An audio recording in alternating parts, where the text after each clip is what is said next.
R2 14 வயசு குழந்தைகளுக்கு. ஓகேங்களா? ஸோ இது ஈஸியா முடிஞ்சுச்சு அடிப்படை கடமைகள். ஸோ அதுக்கப்புறம் பார்த்தீங்கன்னா, நடுவண் அரசு அதாவது நடுவண் மற்றும் மாநில அரசுகளின் உறவுகள். அதாவது மத்திய மாநில அரசு உறவுகள பத்தி குடுத்துருக்காங்க. நடுவண் அரசுனா மத்திய அரசு தான் வேற ஒண்ணும் இல்ல. ஓகேங்களா? ஸோ இந்த மத்திய மாநில அரச பத்தி சொல்றது என்ன அட்டவணைனா 7வது அட்டவணை. இது ரொம்ப முக்கியமான பாயிண்ட். மத்திய மாநில அரசுகளின் உறவ பத்தி சொல்ற அட்டவணை என்னது? 7வது அட்டவணை அப்படின்னு சொல்லியிருப்பாங்க. ஸோ ஓகேங்களா? ஸோ அதே மாரி பார்த்தீங்கன்னா, நமக்கு வந்து ம மத்திய அரசுக்குன்னு சொல்லிட்டு நாடாளுமன்றம் இருக்கும். ஸோ இங்க பார்த்தீங்கன்னா, நம்ம மாநில அரசுகளுக்கு ஒவ்வொரு மாநிலத்திலயுமே என்னென்ன இருக்கும்? சட்டமன்றம் வந்து இருக்கும். நாடாளுமன்றம் வந்து ஒரு சட்டத்த போட்டுச்சு அப்படின்னு சொன்னா, அது இந்தியா ஃபுல்லாவும் இருக்கும். பிளஸ் யூனியன் பிரதேசம் இது எல்லாத்துக்குமே வந்து பொருந்தும். அதே சட்டமன்றம் ஒரு சட்டத்த போட்டுச்சுனா, அந்த மாநிலத்துடைய எல்லைக்குள்ள மட்டும் தான் இருக்கும். இப்ப தமிழ்நாடு சட்டமன்றத்தில ஒரு சட்டம் போடுறாங்கன்னா, தமிழ்நாட்டுக்குள்ள மட்டும் தான் இருக்கும். ஆந்திராலயோ, கேரளாலயோ அது செயல்படுத்த முடியாது. கரெக்ட்டுங்களா? ஆனா நாடாளுமன்றம் ஒரு சட்டம் போடுதுன்னா, தமிழ்நாட்டுல இருக்க எல்லா ஸ்டேட்ஸ்க்குமே அது வந்து அப்ளிகபிள் தான். ஓகேங்களா? ஸோ அததான் இங்க வந்து சொல்லியிருக்காங்க. அதுக்கப்புறம் 7வது அட்டவணை தான் பார்த்தீங்கன்னா, நமக்கு மத்திய மாநில அரசுகளுக்கு இடையேயான அதிகார பகிர்வு வந்து சொல்லுது. ஓகேங்களா? ஸோ இந்த மத்திய மாநில அரசுகளுக்கு இடையேயான உறவு அப்படின்னாலே, அந்த அதிகாரம் எப்படி வந்து அதிகாரம் வந்து மத்திய அரசும், மாநில அரசும் வந்து அவங்களுக்கான அதிகாரத்த வந்து பகிர்ந்துக்கிறாங்க அப்படின்றத பத்தி சொல்றது தான். ஓகேங்களா? ஸோ அதில பார்த்தீங்கன்னா ஒரு 3 பட்டியல் இருக்கும். பொது பட்டியல், மாநில பட்டியல், மத்திய பட்டியல் அப்படின்னு சொல்லிட்டு 3 இருக்கும். ஓகேங்களா? ஸோ அதில உங்களுக்கு மத்திய பட்டியல்ல 97 அதிகாரங்கள் இருக்கும். ஓகேங்களா? அதே மாரி பார்த்தீங்கன்னா, மாநில பட்டியல்ல 66ம், பொது பட்டியல்ல வந்து 47 இருக்கும். ஓகேங்களா? ஸோ இப்போ பொது பட்டியல் மத்திய பட்டியல் எடுத்தீங்கன்னா, மத்திய அரசு தான் அதுக்கான மத்திய அரசு என்ன பண்ணும்? நாடாளுமன்றத்து மூலியமா சட்டத்தை இயற்றும். ஓகேங்களா? அது வந்து மாநில பட்டியல்ல மாநில அரசு வந்து அவங்களுக்கு அவங்க என்ன பண்ணுவாங்க? சட்டமன்றம் மூலியமா சட்டத்த வந்து இயற்றிருப்பாங்க. பொது பட்டியல்ல பார்த்தீங்கன்னா 2 பேருமே நாடாளுமன்றமும் பண்ணலாம், சட்டமன்றமும் பண்ணலாம். அதாவது மத்திய அரசும் பண்ணுவாங்க, மாநில அரசும் பண்ணுவாங்க.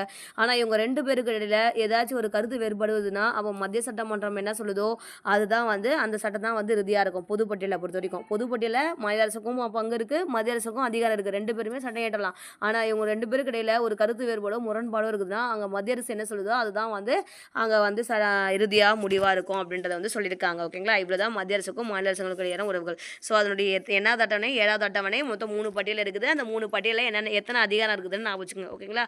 ஸோ பொது பட்டியல், மாநில பட்டியல் மத்திய பட்டியல், மாநில பட்டியல், பொது பட்டியல் 97, 66, 47 ஓகேங்களா?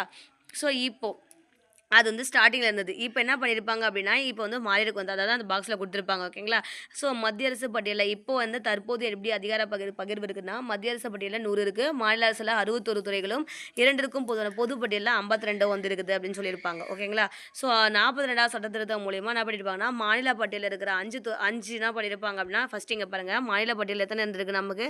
66 இருந்திருக்குது. இங்க இருக்கிற 66ல ஒரு 5 என்ன பண்ணியிருப்பாங்க அப்டின்னா, பொது பட்டியல்ல எடுத்துன்னு போய் சேர்த்திருப்பாங்க. எப்படி 42வது அரசியலமைப்பு சட்டத்திட்டத்துல. அதனால தான் 5 குறைஞ்சு இங்க 61 ஆயிடுது. இந்த 47 5 கூடுனா 52 ஆயிடும். ஓகேங்களா? அததான் இங்க சொல்லியிருப்பாங்க. ஓகேங்களா? 5 துறைகள் என்ன ஆகுது அப்டின்னா, 42வது அரசியலமைப்பு சட்டம் 1976 படி என்ன ஆச்சு அப்டின்னா, மாநில பட்டியல்ல இருக்கிற 5 அதிகாரங்கள் வந்து பொது பட்டியலுக்கு வந்து மாற்றம் பண்ணியிருப்பாங்க. ஸோ அதனால பார்த்தீங்கன்னா, உங்களுக்கு இப்ப தற்போது எப்படி இருக்கு அப்டின்னா, மாநில அரசுல 61ம், பொது பட்டியல்ல பார்த்தீங்கன்னா 52ம், மத்திய பட்டியல்ல வந்து 100 வந்திருக்கு அப்படின்னு சொல்லியிருப்பாங்க. அந்த 5 துறைகள் என்னென்னன்னு சொல்லிட்டு குடுத்துருப்பாங்க. கல்வி, காடுகள், அதுக்கப்புறம் எடைகள் மற்றும் அளவுகள், பறவைகள் மற்றும் வனவிலங்கு பாதுகாப்பு, அதுக்கப்புறம் உச்சநீதிமன்றம், உயர்நீதிமன்றம் அமைப்புகளை தவிர மீதி இருக்கிற நீதிமன்றங்களுடைய நீதி நிர்வாகம். இது எல்லாமே பார்த்தீங்கன்னா பொது பட்டியலுக்கு வந்து ட்ரான்ஸ்ஃபர் ஆயிடுச்சு. மாநில பட்டியல் இருந்துச்சு முன்னாடி. இந்த கல்வி, காடு, எடைகள் இதெல்லாம். இது இப்போ என்ன ஆயிடுச்சு அப்படின்னு சொன்னா பொது பட்டியலுக்கு வந்து போயிடுச்சு அப்படின்னு சொல்லியிருக்காங்க. ஓகேங்களா? ஸோ அதுக்கப்புறம் வந்து நிர்வாக உறவுகள் பத்தி சொல்லியிருப்பாங்க. ஓகேங்களா? ஒரு மாநில அரசினுடைய நிர்வாக அதிகாரம் பார்த்தீங்கன்னா, அதனுடைய சொந்த மாநிலத்தில் தான் இருக்கும் அப்படின்னு சொல்லியிருக்காங்க. அந்த மாநிலத்தில் மட்டுமே அதுக்கான சட்டம் இயற்ற தகுதி வந்து பெற்றிருக்கும். அதே மாதிரி நடுவண் அரசும் பார்த்தீங்கன்னா, ஆனால் அந்த டைம் மாநில அரசில் பார்த்தீங்கன்னா, மத்திய அரசுமே பார்த்தீங்கன்னா அதுக்குன்னு ஒரு அதிகாரம் வந்து இருக்குது. ஓகேங்களா?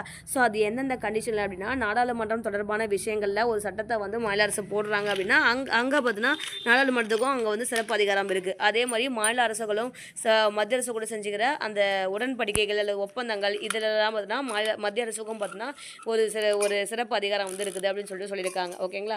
அடுத்தது நிதி உறவுகள். நிதி உறவு பற்றி சொல்கிறது பார்த்தீங்கன்னா பகுதி 268லேருந்து 293 அப்படின்னு சொல்லியிருக்காங்க. ஓகேங்களா? ஸோ இப்போ நிதி உறவுகள் அப்படின்னாலே பகுதி 12 268லேருந்து 293 அப்படின்றது வந்து ஞாபகம் வச்சுக்கணும். ஓகேங்களா? ஸோ அப்போது இதே பகுதி 12 தான் சொத்துரிமையிலே வரும். ஓகேங்களா? ஸோ சொத்துரிமை நிதி எல்லாமே காசு சம்மந்தப்பட்டது. அதனால் பகுதி 12 அப்படின்றது வரணும் அப்படின்ற மாதிரி ஞாபகம் வச்சுக்கணும். ஓகேங்களா?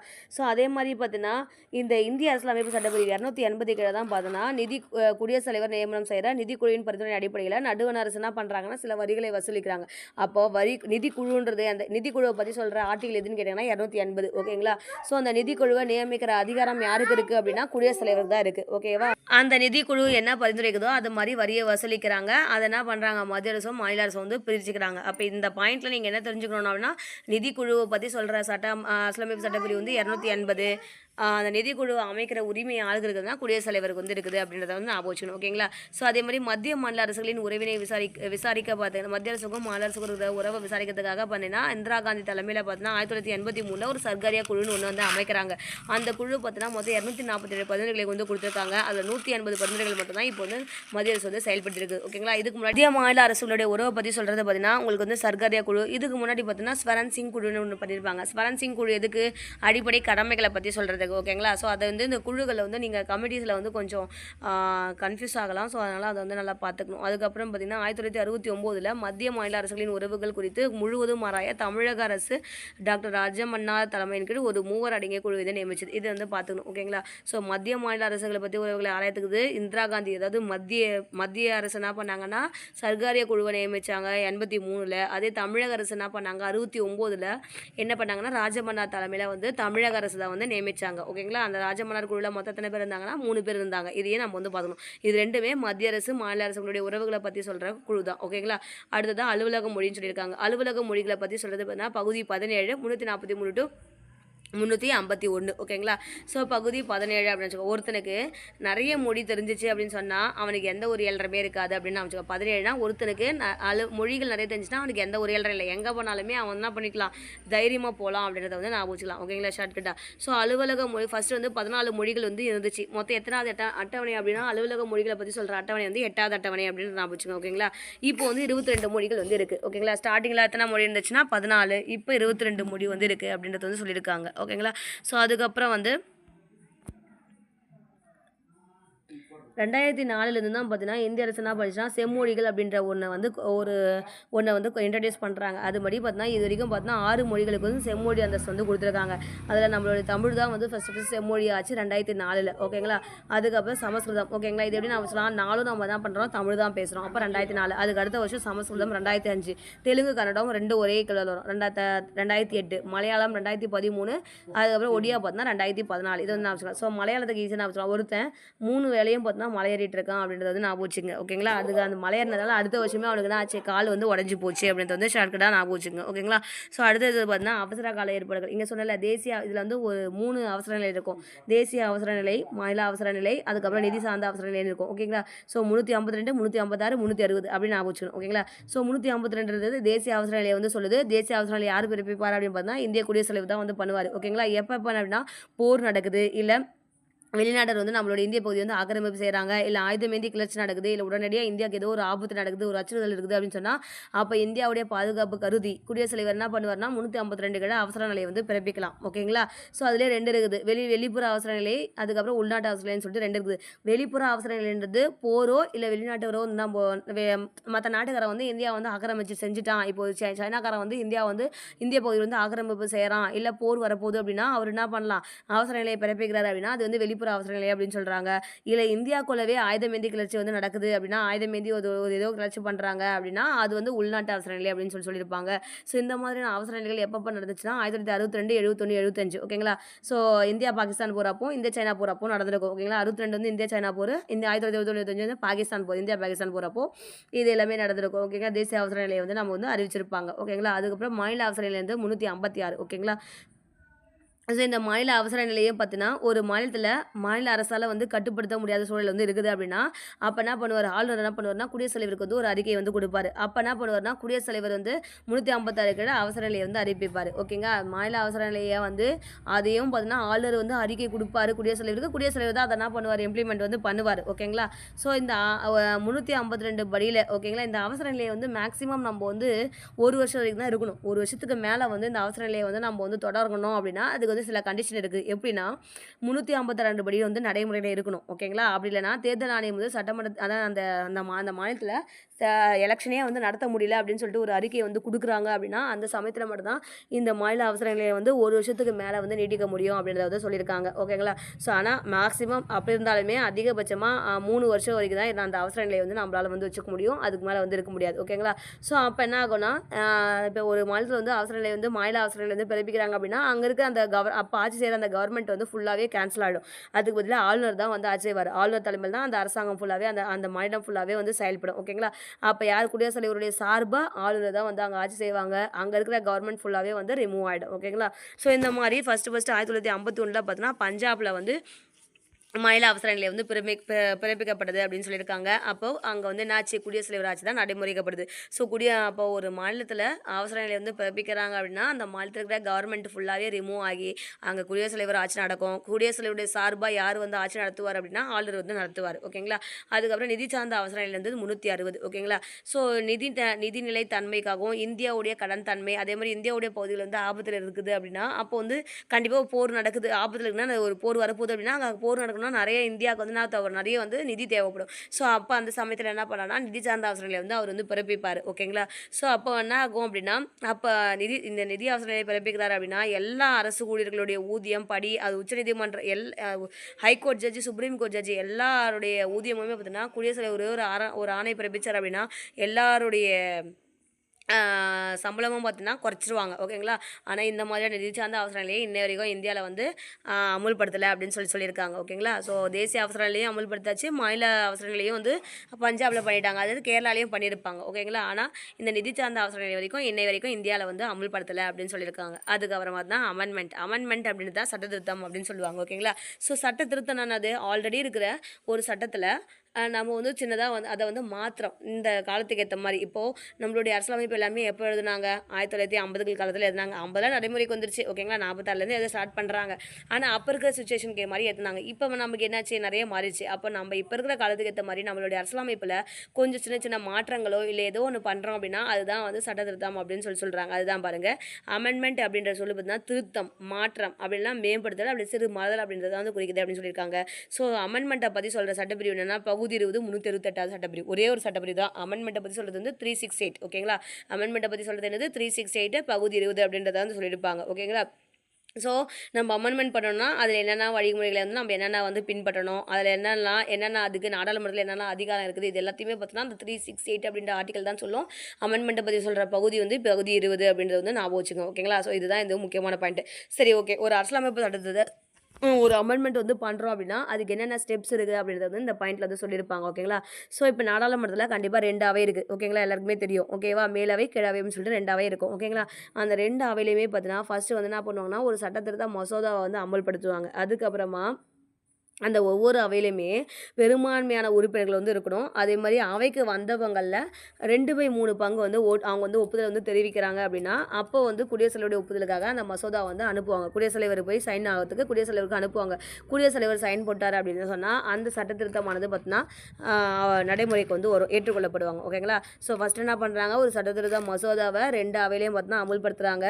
அதுக்கப்புறம் அதில் 2/3 அவைக்கு வந்தவங்களில் 2/3 பங்கு உறுப்பினர்ஸ் வந்து ஒப்புதல் கொடுக்கணும். அப்படி ஒப்புதல் கொடுத்தாங்கன்னா அந்த சட்டத்திருத்த மசோதா என்ன ஆகும் குடியரசுத் தலைவருக்காக அனுப்பி வைப்பாங்க.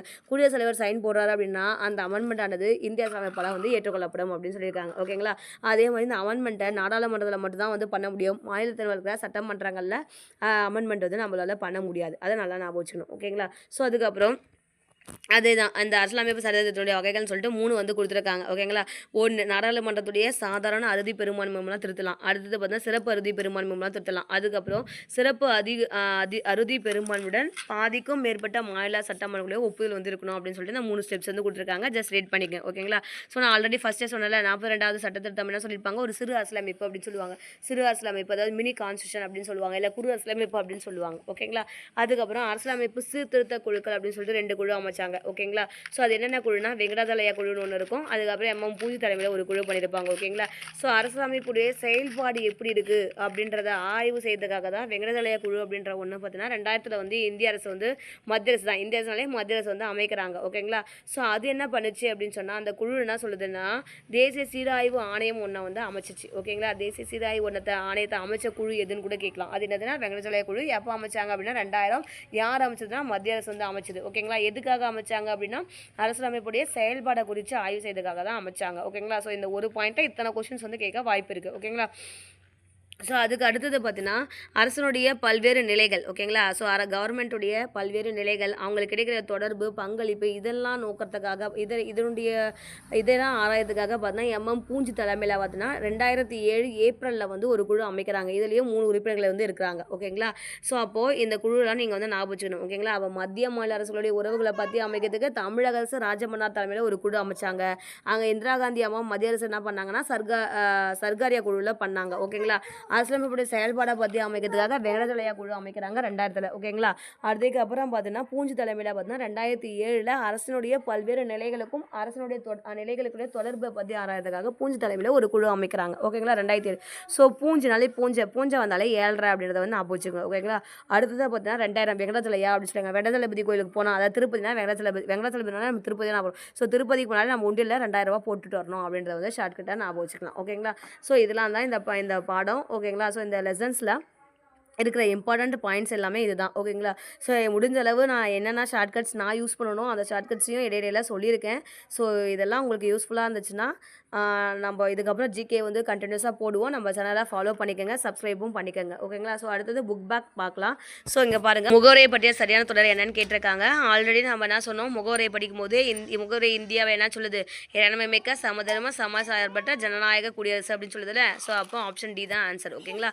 ஸோ இந்திய அரசமைப்பின் முகவரி எத்தனை முறை திருத்தப்பட்டதுன்னு கேட்டிருக்காங்க. ஸோ இந்திய அரசமைப்புடைய முகவரி எது திருத்திருக்காங்க, ஒரு முறை. அதாவது 42வது அரசியலமைப்பு சட்டத்திட்டம் 1976 ஒரே முறை தான் திருத்திருக்காங்க. யார் அதே 9 முறை குடியுரிமை வந்து திருத்திருக்காங்க. அதை நான் வச்சுங்க. ஒரு வெளிநாட்டவர் கீழ்காணும் எதன் மூலம் இந்திய குடியுரிமை பெற முடியும்னா இயல்புரிமை மூலமாக பெற முடியும் அப்படின்னு சொல்லிட்டு ஆல்ரெடி நான் சொல்லியிருக்கேன். ஓகேங்களா. ஸோ அடுத்தது மாறுபட்ட ஒன்றை கண்டறிக்கைன்னு கொடுத்துருக்காங்க. இங்கே பாருங்க, சமதுரிமை, சுரநிலைக்கு எதிரான உரிமை, சொத்துரிமை, கல்வி கலாச்சார உரிமைன்னு கொடுத்துருக்காங்க.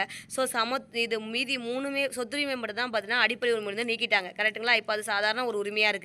ஆனால் மீதி 3ம் பார்த்தீங்கன்னா அடிப்படை உரிமைகள். அப்போ மாறுபட்ட ஒன்று என்னதுன்னா சொத்துரிமை. ஓகேங்களா. ஸோ அடுத்தது பார்த்தீங்கன்னா கீழ்கண்டவற்றில் ஒன்று அடிப்படை உரிமையை பயன்படுத்துறதுக்கு உதாரணம் இல்லை அப்படின்னு சொல்லியிருக்காங்க. ஸோ எது இந்த 4 ஆப்ஷனில் எதை நம்மளால் அடிப்படை உரிமையில் பயன்படுத்த முடியாது அப்படின்னு கேட்டிருக்காங்க. ஓகேங்களா. ஸோ கர்நாடகாவிலிருந்து கேரளா பணிகளில் வேலையாட்கள் பணி செய்தல் அப்படின்னு சொல்லியிருக்காங்க. ஸோ அதுக்கப்புறம் கிறித்துவ சமய குழுனா சமய சார்பற்ற உரிமையில் வருமா, அந்த வேலையாட்கள் தான் சுரநிலைக்கு எதிரான உரிமையில் யூஸ் பண்ணலாமா. அதே மாதிரி ஆண் பெண் இருபாலரும் அரசு பணிகளுக்கு சம ஊதியம் பெறுதல்னா ஃபஸ்ட்டு. ஓகேங்களா. என்னது இப்போ சம ஊதியம்னா 16 ஆர்டிகல் 16 யூஸ் பண்ணலாம். ஆனால் அந்த சொத்துரிமைக்கு பார்த்தீங்கன்னா யூஸ் பண்ண முடியாது. சொத்துரிமைன்றது அடிப்படை உரிமைகளே கிடையாது. ஏன்னா இங்கே என்ன கேட்டிருக்காங்க, அடிப்படை உரிமைகளில் பயன்படுத்துறதுக்கு உதாரணம் இல்லைன்னு தான் கேட்டிருக்காங்க. சொத்துரிமைன்றது என்னது சாதாரண உரிமை. அதனால் அப்போ இதுதான் வந்து ஆன்சர். ஓகேங்களா. ஸோ அதுக்கப்புறம் பின்வருவற்றில் எந்த உரிமை டாக்டர் BR அம்பேத்கரால் இந்திய அரசமைப்பின் இதய மற்றும் மாண்புமை இதயத்தோடு தான் நம்ம கோர்ட்டுக்கு போனோம். கோர்ட்னாலே 32 நாள் என்னது அரசியலமைப்பு உட்பட்டு தீர்வு காணும் உரிமை அப்படின்னு ஞாபகம் வச்சுக்கணும். ஓகேங்களா. ஸோ அடுத்தது அடிப்படை உரிமைகள் எவ்வாறு நிறுத்தி வைக்கப்பட முடியும் கேட்டிருக்காங்க. ஸோ அடிப்படை உரிமைகள் எப்போ நிறுத்தி வைக்கலாம், தேசிய அவசர நிலையின் போது குடியரசுத் தலைவர் வந்து ஒரு ஆணை வந்து எடுறாரு அப்படின்னா அப்போது வந்து என்ன பண்ணலாம், அடிப்படை உரிமைகள் வந்து நிறுத்தி வைக்க முடியும் அப்படின்னு சொல்லியிருக்காங்க. ஓகேங்களா. அதுக்கு அடுத்தது நம்ம அடிப்படை கடமைகளை நம்ம எங்கேருந்து வாங்கணும்னு கேட்டிருக்காங்க. நம்ம அடிப்படை கடமை செஞ்சோன்னா நம்ம சுற்றி எப்பயுமே ரஷ்யா இருந்துகிட்டே இருக்கும். அதனால் ரஷ்யா அப்படின்னு அமைச்சலாம்.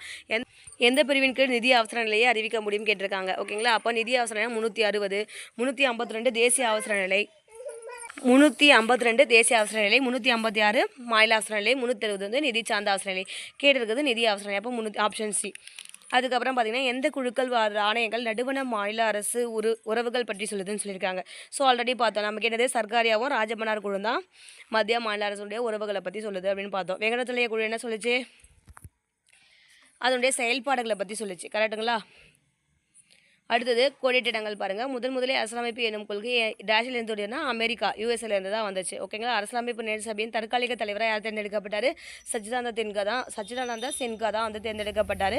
அவர் கூட்டத்தை அப்போவே இறந்து போயிடுவார். ஓகேங்களா. ஸோ அதனால் அதுக்கப்புறமா யார் டாக்டர் ராஜேந்திர பிரசாத் தான் நிரந்தர தலைவராகவும் தேர்ந்தெடுக்கப்பட்டிருப்பார். HC முகர்ஜி, VT கிருஷ்ணமாச்சாரி வந்து துணைத் தலைவர்களாக தேர்ந்தெடுக்கப்படுறாங்க. ஓகேங்களா. இந்திய அரசியலமைப்பு ஏற்றுக்கொள்ளப்பட்ட நாள் மற்றும் ஆண்டுன்னு கேட்டிருக்காங்க. ஏற்றுக்கொள்ளப்பட்டது எப்போ? 1949 நவம்பர் 26 வந்து ஏற்றுக்கொள்ளப்பட்டது. ஓகேங்களா. அதை நடைமுறைப்படுத்தினா ரிப்பப்ளிக் டே வரணும். அதுக்கப்புறம் சட்டப்பிரிவு 32 குறிப்பிடப்பட்ட நீதி பிராணிகளின் எண்ணிக்கை நீதி பிராணினால 5. ஓகேங்களா. ஸோ அப்போ 5 ஆன்சர். இந்திய குடிமக்களுக்கு அடிப்படை கடமைகள் டேஷ் பிரிவின் கீழ் வழங்கப்பட்டுள்ளன அப்படின்னு கேட்டிருக்காங்க.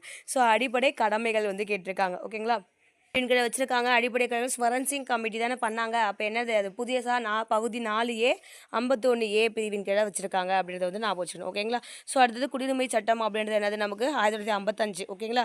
முகவுரை அப்படின்றது என்ன குறிக்கோள் தீர்மானத்தின் மூலிமா கொண்டு வந்தாங்க? ஜவஹர்லால் நேருடைய குறிக்கோள் தீர்மானம் மூலமாக தான் முகவுரை அப்படின்றது வந்து கொண்டு வரப்பட்டது. குறு அரசியலமைப்பு 42வது அரசியலமைப்பு சட்டத்திட்டம். செம்மொழி என்னது? தமிழுங்க. ஓகேங்களா. தேசிய அவசர நிலைன்றது எப்போ நமக்கு வந்து அறிவிச்சாங்க? 1962, 71, 75 வந்து பண்ணாங்க. கரெக்டுங்களா. ஸோ அப்போ தேசிய அவசர நிலை வந்து 1962. ஓகேங்களா. ஸோ இந்த வீடியோ உங்களுக்கு பிடிச்சிருந்துச்சுன்னா நம்ம சேனலை சப்ஸ்கிரைப் பண்ணிக்கோங்க.